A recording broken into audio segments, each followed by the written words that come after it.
You mentioned this issue of being super ethical, which is ethics is a big buzzword.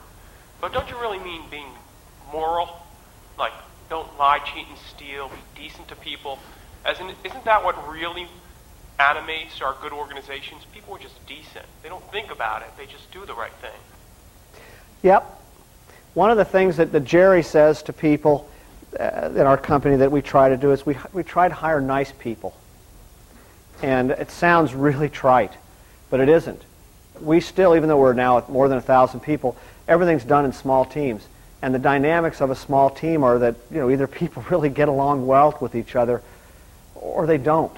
So somebody that's got a big ego or, and has got to have things his way to make the job satisfying wrecks it for everybody around him. And so I think it's both, and both being very ethical, but moral has a broader connotation to it.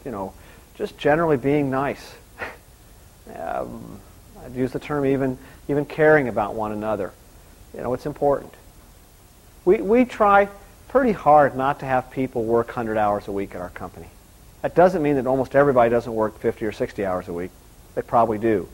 But for people to really work a lot more than that, real work, not the commuting time back and forth, not the time eating and having, there's no time for any real life. And we want people when they join us to stay for a long time.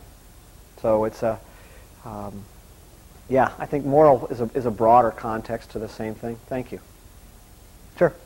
Just on that follow-up, with respect to your clients, you said something that is part of an academic debate but seems real. We talk in some parts of the academy about rules versus standards. And it seems that's what that issue of morals gets back to. Like, it's a standard. When you provide a good product to someone, you stand behind that product. It's better than the rest of the market because you stand by it. You think it's good, and you meet the standard. I think you're right. I know that I think up till 1998 there wasn't a single product that anybody ever shipped back to us we didn't replace. Sometimes they shipped them back five years later. We never even talked about warranties. We just said, okay, we agree. And the reason mainly was because we made some horrible mistakes. And finally, the people even sent those back. But it's just a way of doing business. The whole goal of business is to weld customers to you, and part of what does that is just treating them as you'd like to be treated, and or more.